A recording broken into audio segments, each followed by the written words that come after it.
grunden til din situation? For godt 5 år siden, der søgte jeg en halsspecialist for at få hjælp til et konkret problem med mine stemmebånd. Jeg havde en gene på mine stemmebånd, og rømmede mig hele tiden. Og det generede mig som sanger. Derfor søgte jeg halsspecialist, som påbegyndte en lang række behandlinger, som endte ud med en højdosis, langvarig, syrehæmmende medicinsk behandling med såkaldt PPI-medicin.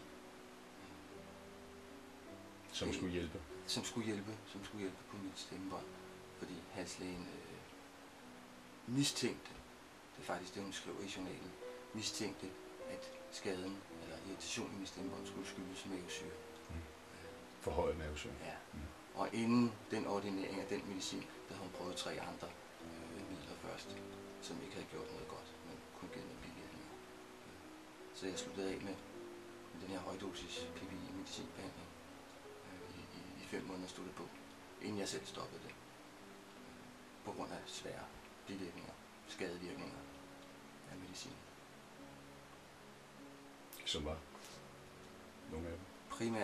Primært gennemgående, som også er min tilstand i dag, voldsomme mavetarmsymptomer, vedvarende, altså som hele tiden, og som natten. Rumlen i maven, smerter i maven, kvalme, uro i tarmene, hjerterytmeforstyrrelser, ledsmerter, nu er de primære, og hovedpiner, som var, som sagt, vedvarende. I forskellige intensiteter. Men du fandt også ud af, at du havde fået, eller du havde dysplasi? Ja, det fandt jeg ud af med tiden. Så søgte vi lægehjælp for de her bivirkninger, de her skadevirkninger. Så. Hvad gør den medicin imod, når du ikke har dysplasi? Hvad har den så gjort af skadevirkning? I dag kan jeg ikke selv producere mavesyre. Eller jeg producerer ekstremt lidt på egen hånd. Altså kroppens egne syreproducerende systemer fungerer ikke, som de skal. Hvilket betyder, at jeg har dyspepsi. Hvilket betyder, at jeg ikke kan fordøje min mad.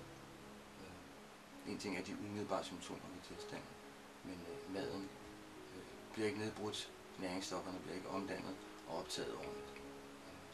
Ja, det er grundessensen i min lidelse, så hele systemet fejlfungerer. Ja, så det må der jo så ud i, at det ikke bare er bivirkninger, men at du føler, at du har fået en fejlbehandling. Ja, og det bliver man jo, eller alle dem, som oplever det her, det er, eller tilsvarende medicinskade, det er ikke så få i Danmark. Det bliver man, jeg gjorde i hvert fald, hurtigt selv klar over, at det var en fejlbehandling. For mit problem blev ikke bedre. Min stemmebånd er i dag 5 år efter lige så hævet, og jeg kan ikke synge, som jeg kunne dengang, på grund af det. Så det problem, jeg søgte hjælp for, det blev ikke løst. Men til gengæld havde jeg fået problemer, som var 10.000 gange værre. Ja, 10.000, jeg siger det. Ja, det kan nok ikke måles. Men hvordan var din situation før? Du har et sygdomsforløb. Hvis jeg selv skal beskrive det, og det skal jeg, det beder mig om, så tror jeg var det folk vil kalde en stor, stærk, rask, veltrænet. Og 20 kilo tungere? 20 kilo tungere, ja. En masse hårdt erhvervede muskler i fitnesscenteret. Altså rød. Men ja, jeg røg ikke, og jeg drak ikke på det tidspunkt, og havde ikke nogen kroniske sygdomme. Jeg havde fuldtidsarbejde. Men du arbejdede som pædagog? Som pædagog. Ja. Og havde taget en uddannelse som sanger ved siden af. Ikke? Ja. Ja, det gennemførte du, og så var du... Ja. Havde du et band? Nej, jeg havde sunget i 4 år, ikke? Ja. 4,5 år. Og så opstod problemet med min stemmebånd. Jeg havde lige afsluttet et års kursus på et lokalinstitut. Og kort derefter, så begyndte min stemmebånd. Du havde også en familie? Ja. Op til? Jeg har 2 børn, 2 piger, 2 store piger, de er voksne nu. De var også. Ja. Og som det var også i samme periode? Ja, det var i samme at periode. det stoppede, eller? Det har været i den tid? Ja. Hvor Altså, sygdommen jeg begynder at blev tage syg omkring, da min ældste datter har været, hun har været 15. Mm. Ja. Men hvor du var ikke sammen med dem dengang? Jo, det var jeg. Jeg havde Ja. dem boende. Ja, Vi havde min ældste der boende sådan cirka halvdelen af tiden, ikke? Ja. Det har hun altid gjort. Ja. Den yngste bor et andet sted i Danmark. På Møn. Så. Men i det hele taget havde du et velfungerende liv? Ja, det folk vil kalde et velfungerende liv. Ja. Altså sådan, hvis man skal beskrive det på overfladen, ikke? Altså Hobby, arbejde, familie. Mm. Ja. Aktiv, bidragende samfundsborger, kan man vel sige. Men hvornår finder du ud af, at du bliver fejlbehandlet? Det gør man hurtigt i forløbet. Mm. Men jeg stod jo i en situation, hvor jeg var bange for, at min stemmebånd ville tage skade af det her syre. Det havde lægen sagt til mig, at faktisk, hvis jeg ikke tog syrehæmmende medicin i en eller anden form, faktisk resten af mit liv, så kunne jeg godt glemme at komme til at synge igen. Fordi hvis det var mavesyre, der kom op, så ville det efterhånden påføre så meget skade af det, hvis jeg ikke tog den medicin. Så jeg blev ved med at presse den, selvom jeg fik flere og flere skadevirkninger undervejs. Ikke? Mm. Jeg havde aldrig i min vildeste fantasi drømt om, at de ville kunne fortsætte, når jeg stoppede med medicin. Som alle andre vidste jeg ikke noget om lægeordineret medicin dengang. Og det gør du så efter et halvt års tid? Ja, cirka 5 måneder inde i behandlingen, der er jeg så kvæstet, så grundsmadret 24 timer i døgnet af de her symptomer. Og sygemeldt mig fra arbejdet og sådan. Og søgte så lægehjælp for det. Og han ville ikke have, at jeg skulle stoppe. Han ville have, at jeg skulle have noget andet slags syrehæmmende medicin. Og jeg sagde til ham, at det er begyndt, da jeg havde taget medicinen. Den syrehæmmende medicin. Det kunne han ikke. Det synes han ikke, jeg ville høre på. Og det var det bare, jeg skulle bare have noget andet syrehæmmende medicin. Men jeg kunne selv mærke, at det var så voldsomt. Jeg kunne dårligt nok stå oprejst af sådan en aggressiv kvalme hele tiden. Så jeg besluttede for selv at stoppe medicin efter 5 måneder. Lægen sagde, at jeg måtte endelig ikke stoppe med den. Jeg skulle trappe langsomt ud og så tage noget nyt. Men du kan heller ikke indtage mad særlig godt i den periode? Nej, altså... Så du var godt afkræftet? Og... Ja, altså... Det er stresset og smadret af konstante smerter, den der påvirkning, det er at have det. Samt forandringer i livet? Ja, det begynder jo i starten af det udelukkende symptomerne, ikke? Fordi der lignede mit liv til det, der gjorde sådan rent strukturmæssigt omkring mit liv. Så det var sådan mest selvfølgelig de intense, vedvarende, konstante symptomer, ikke? Som fyldte det. De fortsatte så de blev ved med at fortsætte, så efter en 3 uger eller en måned, så begyndte jeg at blive desperat jo. Det var nok også før det. Jeg ved ikke, hvad jeg havde forventet. Måske, at det ville gå over i løbet af en uge, eller 14 dage, whatever. Efter du havde holdt op med det? Ja. Men det blev bare ved. Og blev ikke bedre. Så efter en måneds tid eller sådan, så begyndte jeg selv at google omkring det her. Altså nok også sikkert før virkeligheden. Fordi jeg kunne mærke, at der var noget helt grundgalt. Det skulle ikke bare blive ved, vel? Og det var lige meget, hvad jeg spiste. Så jeg begyndte at google mavesyre og mavesyreproduktion og dyspepsi, som tilstanden kaldes, og reflux, hvor syren kommer op hos nogen og brænder dem i halsen. Ikke? De 2 lidelser hænger meget, meget sammen. Ikke? Det er 2 forskellige symptomer på samme lidelse. Ja, 2 på samme lidelse? På samme lidelse. Men dyspepsi er jo så, hvor du har... Dyspepsi, det betyder forringet fordøjelse, nedsat, mangelfuld, hæmmet fordøjelse på latin, eller på græsk. Ikke? Men det andet er jo så forhøjet syreproduktion. Ja. Det er jo faktisk modsætninger af hinanden. Det er modsætninger.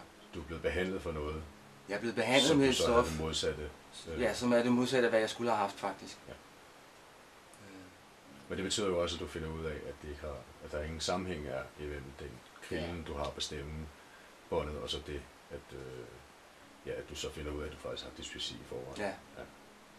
Fordi efter at have studeret på nettet i en uges tid, eller noget, så finder jeg ud af, at forskellige behandlere taler om, at både læger og såkaldt alternative behandlere, alternative læger, taler om, at underskudsproduktion af mavesyre, det i virkeligheden er det mest udbredte problem ved folks mavetarmlidelser.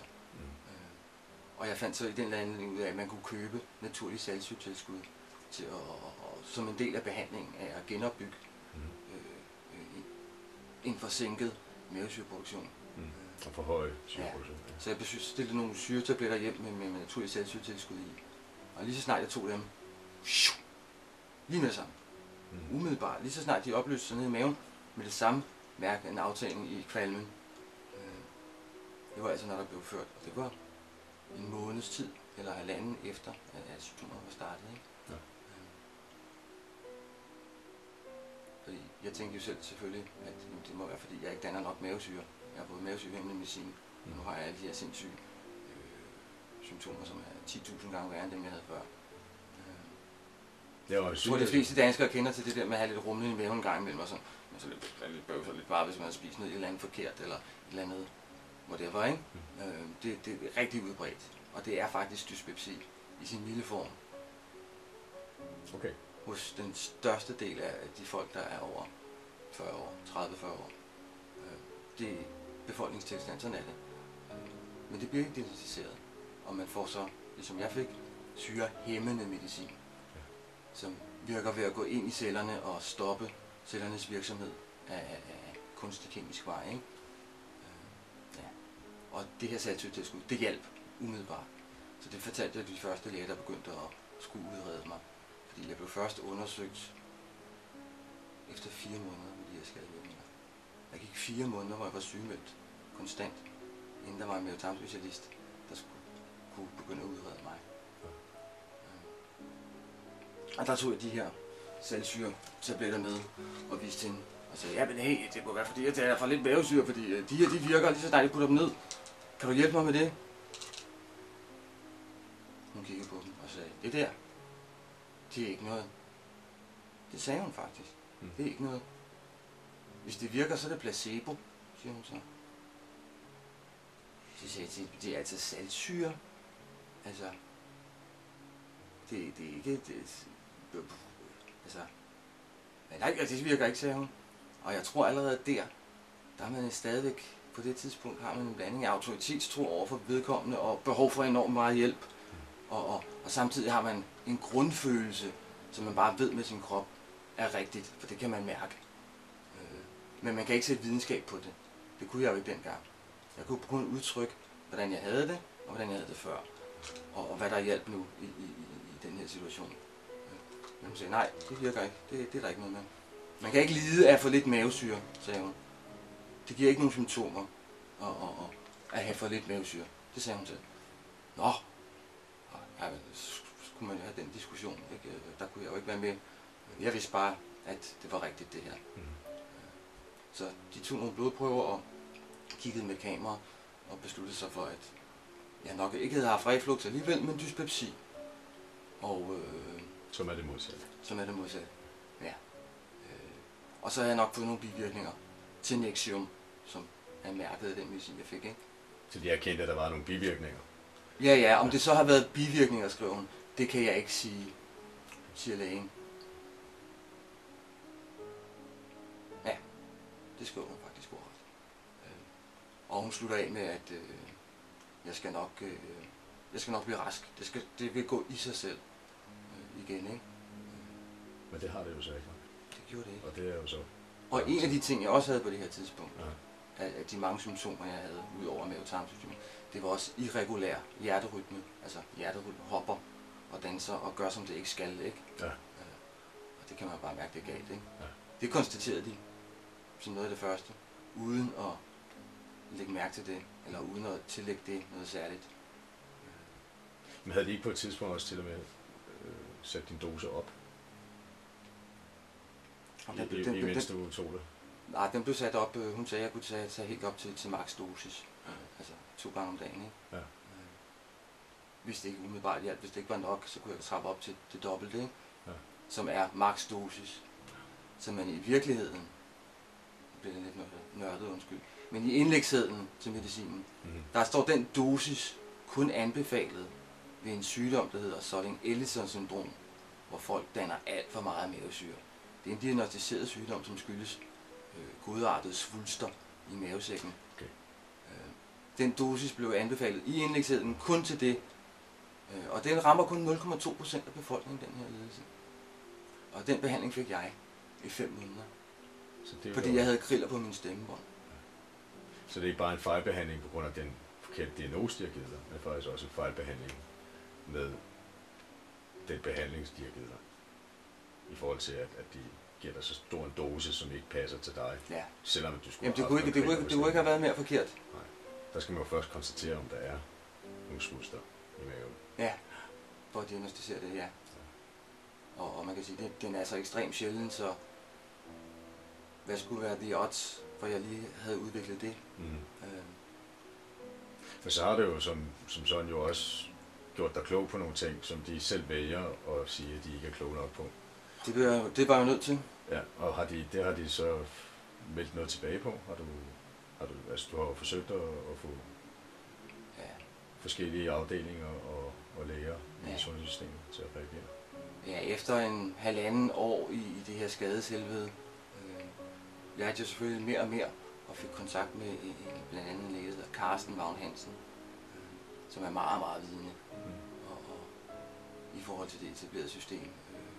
Anderledes tænkende omkring sundhed og lægebehandling og forebyggelse og kost og de her ting. En gammel læge, en kær mand, han var begyndt at hjælpe mig med mine symptomer.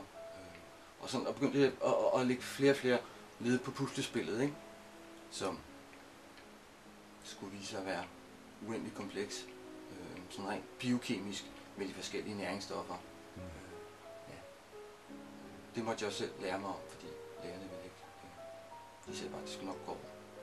Og i den forbindelse fik jeg lavet blandt andet blodprøver i Tyskland og i USA, som dokumenterede voldsomme, jeg har dokumenterne, voldsomme underskudstilstande og ubalancer imellem næringsstofferne i kroppen. Ikke? Og de prøver har jeg uden nogen som helst form for interesse vist til samtlige involverede offentlige læger. De har ignoreret, de har ikke... Jamen lige så snart der står Tyskland på, eller USA, så miskrediterer de det.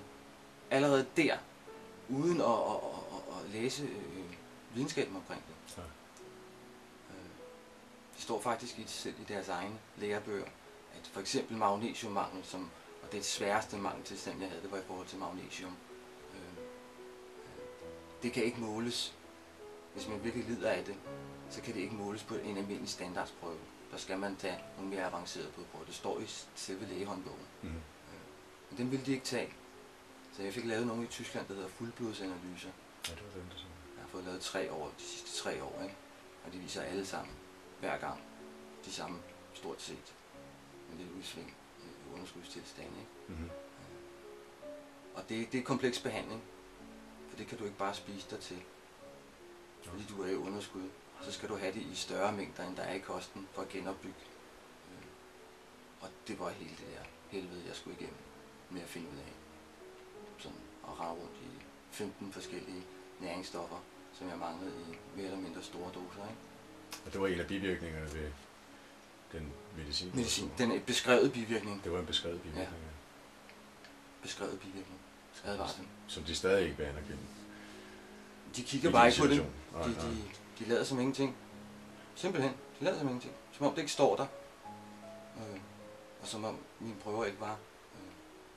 Jeg kan bare lige sige, for en ordens skyld, at det tyske laboratorie, Dr. Bayer i Stuttgart, har blevet grundlagt i 58. Og i dag et af verdens førende biokemiske laboratorier, der leverer prøver til hele verden. Men lige så snart de leverer prøver til Danmark, så er de idioter. Det er fantastisk. Når man ellers tænker på, at normalt tænker vi på, at tyskerne som effektive og gode til videnskab, gør vi ikke. Men i det her tilfælde, når det ikke passer sundhedssystemet, så kigger de slet ikke på blodprøverne. Kigger slet ikke på, hvad lægen fra laboratoriet skriver til omkring blodprøverne, og hvad det betyder biokemisk for kroppens funktionsprocesser. De læser det bare ikke. Det eksisterer ikke, siger de. Og der kan du sidde der med blodprøver for 15.000 kroner efter 1,5 år i helvede. Og man får bare at vide, at det er noget, du har købt ned i BR, det her. Og du har læst lidt på nettet. Hvad tror du er? Faktisk sagde min gamle læge dengang. Du er en amatør. Du er en amatør. Du er en amatør. Og en amatør bliver ved med at være en amatør. Det har jeg på lydfil. Det kunne sandsynligvis gøre godt at spille. Hvor meget du end kigger på disse ting på internettet, og jeg ved alle de steder, du kigger på det, så er du stadigvæk en amatør. Og en amatør er en amatør er en amatør, og det er ikke en professionel. Jeg synes, jeg er frygtelig vantro og sådan noget, men jeg tror ikke på disse sofistikerede målinger. Jeg tror ikke på disse sofistikerede intercellulære ting. Jeg tror ikke på deres tolkninger nede fra Tyskland. Jeg tror ikke på deres svære momentummarken, når de finder en værdi, der ligger 4% under det, de kalder normalværdien, som er ekstremt snødder. Men jeg siger, for fanden, det må have stop. Din krop kan selv stå på den for helvede. Og det er det, jeg mener. For det kan selv. Men det siger han, efter jeg viser ham de her avancerede blodprøver, og fortæller ham om de andre læger, som jeg har talt med, som fuldt ud anerkendt det her, blandt andet Carsten Magn Hansen. Så de er, og når jeg siger de, så fordi næsten stort set alle 15-16, der har været omkring mig, de har haft samme holdning. Så derfor tillader jeg mig at generalisere. Man kan sagtens føle, det er i hvert fald ikke hjælp, du har fået. Du har fået en masse udfordringer og en masse modstand. Så det, ja. Jamen altså ud fra det, hvad har du så gjort for at kunne få sådan et system? Du siger, der er 15-16 læger, der har været omkring dig. Ja. Så du har jo måttet kommunikere til visse af dem. Ja. Og hvad resultater er? En sludder for en sladder og mærkelige formuleringer i statusrapporter til kommunen. Og, det bliver meget red tape, siger man på engelsk. Mm-hmm. Det bliver meget en del af det, bliver sådan meget administrativt omkring det kommunikative i det. Og når min læge skriver noget, som jeg kan se ikke passer ordentligt, eller er meget underbeskrevet, eller fejlbeskrevet, så har du som voldsomt syg ikke kræfter til at gå ind i og korrekse ham på det lige med det samme. Mm. Fordi det er trods alt systemet, ikke? Du har mere travlt med at overleve og klare dig igennem det, du fysisk og psykisk går igennem, ikke? Ja. Så det er svært. Det har været sludder for sladder og halve løgne og hele udladninger af væsentlige ting, som jeg så efterhånden har skulle dokumentere, har været gjort på den måde, ikke? Mm. I forhold til mine klagesystemer, i forhold til de offentlige klagesystemer. Så det er en meget, meget belastende del af det. Fordi ja, det er mange års korrespondance, for det har så været de sidste 3 år. Ja, 4 år. 4 år, ikke? Ja. Og det bliver jo uoverskueligt, ikke? Fordi så bliver også andre læger involveret, andre speciallæger, og ja. Ja, og hvor er din situation nu? Som sådan, altså både sådan i det økonomiske og helbredsmæssigt. Det har kostet mig et sted mellem 800 og 850.000 sammenlagt, rent økonomisk, i forhold til indløst pension, tabt arbejdsfortjeneste. Og du har måttet leve på din pension? Ja. Faktisk. Ja. Efter jeg røg ud af dagpengesystemet og havde fået kontanthjælp i 6 måneder, så tvangsindløst i min pensionsopsparing. Ja. Og det har kostet mig samlet omkring 850.000 måske. Og ud af det har der jo så været meget til den medicin, som du ikke får tilskud til. Præcis. Ja. Cirka omkring 200.000 har jeg brugt på privat lægeudredning i Danmark og i Tyskland og USA. Mm. Plus behandling med kosttilskud og saltsyre og magnesium og B-vitaminer og ja. Mm. Og det er der ikke. Det kan du ikke gå ned på apoteket og få offentligt tilskud til. Det er umuligt. Det der lindrer og helbreder, det kan du ikke, når du har fået en medicinskade. Det skal du selv betale. Og du kan ikke engang købe det i Danmark? Ja. Nej, jeg importerer det. Det kan laves i Danmark, men det er en besværlig snak på et apotek i Klostrup. De kan ikke lave det lige så godt, så derfor importerer jeg det. Ja, det koster 5.000 om måneden. Samlet. Hele min behandling. 5.000. Og jeg er absolut ruineret på alle fronter, planer og niveauer. Økonomisk. Kan blive smidt på gaden. I princippet når som helst. Jeg tror både hvor mange år i den lader. Ja, hele mit liv stort set. Hele dit liv? Ja, siden jeg var teenager i ejendommen. Så nu er du så langt, at du har virkelig brug for, at du bliver hørt. Ja. Altså, både bliver hørt her på digitale medier, men samtidig også bliver hørt af systemet for dig. Ja, i den grad.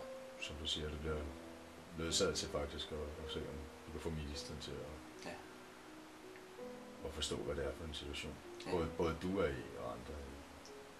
Jeg har som sagt prøvet det hele, og gjort alt, hvad man skal og bør, og har udsigt til at gøre med de officielle klagesystemer, ikke?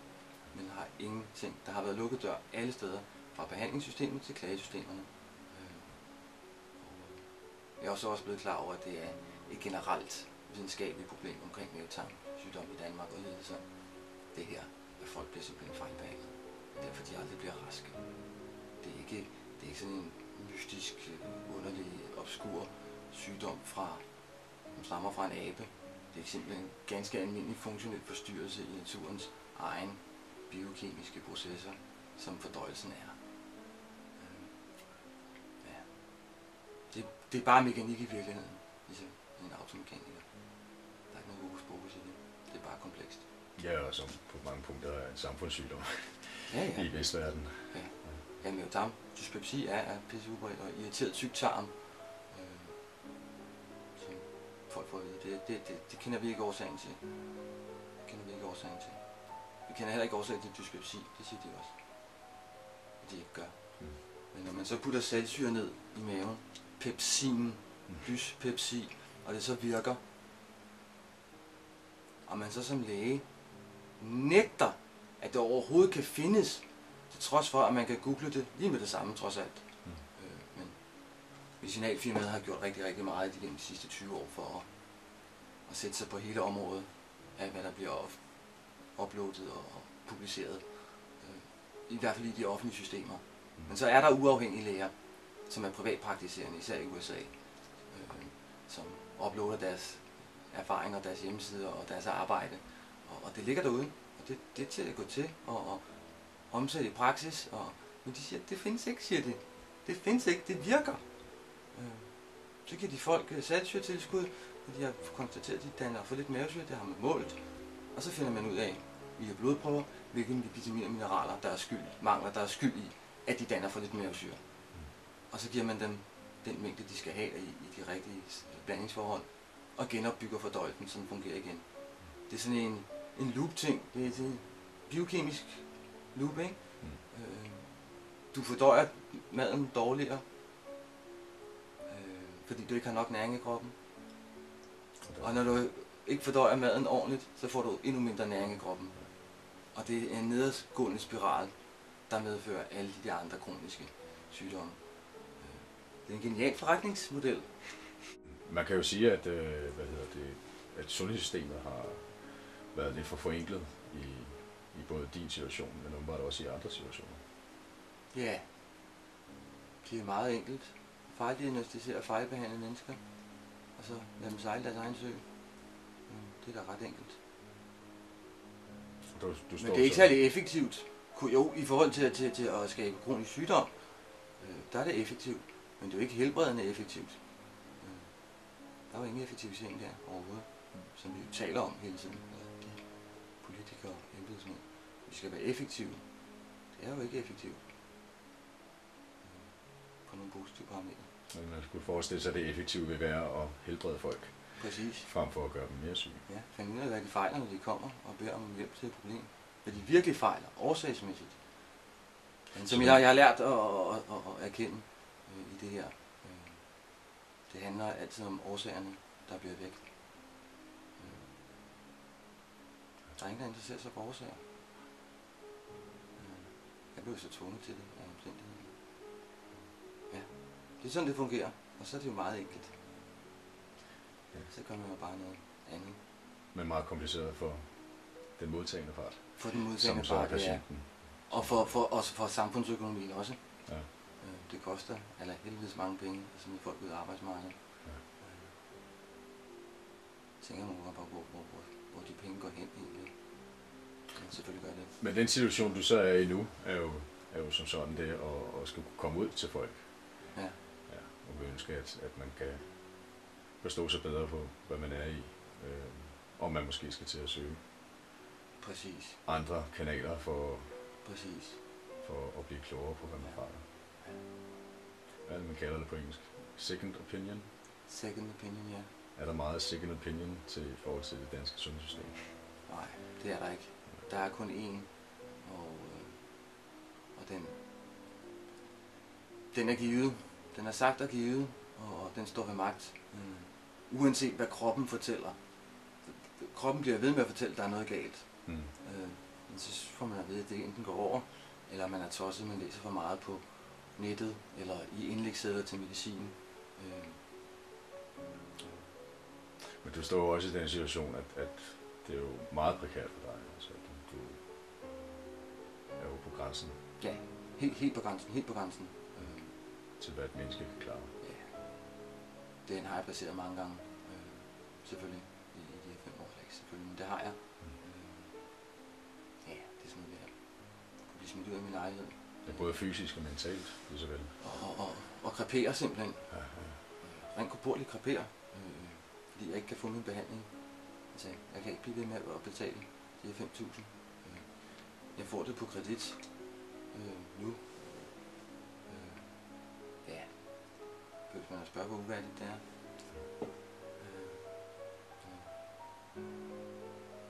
Ja, det er fantastisk, ikke? I et velfærdssamfund, at folk kan dø af sult. Behandlede læger bliver ødelagt af manglende næring. Det er jo sult. Næringsstoffer, det kommer fra mad. Hvis man mangler næringsstoffer, så mangler organismen. Så den sulter på celleplan. Det er det, der sker. Det er det, der faktisk sker i virkeligheden. Og du går for øjnene af professionelle mennesker, som har med sundhed at gøre, og de ved det ikke. Og de vil ikke vide det. Altså, ja, det er fantastisk, at det kan foregå. Og der må ligge fantastiske dynamikker bag det faktum, at det kan ske. Og det er jo interessant, som jeg håber, vi kan komme ind på, også filosofisk og spirituelt og menneskeligt, og kulturelt og psykologisk i løbet af det her. Fordi selvfølgelig er der en masse ting, der handler om os alle sammen. Om vores måde at fornægte virkeligheden, som vi møder den, når den ikke passer os. Ja, det skal vi jo tale mere om. Ja. Jeg har set rigtig mange, som jeg prøver at sige det her igen. Jeg synes, det er latterligt, det er dumt, og det er ligegyldigt. Kroppen kan så. Kroppen klarer det. Der viser sygdomssymptomerne. Men det er kroppen, der klarer det der. Kroppen klarer det. Den finder ud af det. Så er du arbejdsløs. Ja, det er virkelig med arbejdsløs. Og jeg vil sige, at det er ikke et mærkeligt sofistikeret måling til 3 milliarder kroner, der skal til. Det er kroppen, der klarer det. Den er meget mere sofistikeret end de målinger til 3 milliarder. Det er ikke professionelle råd.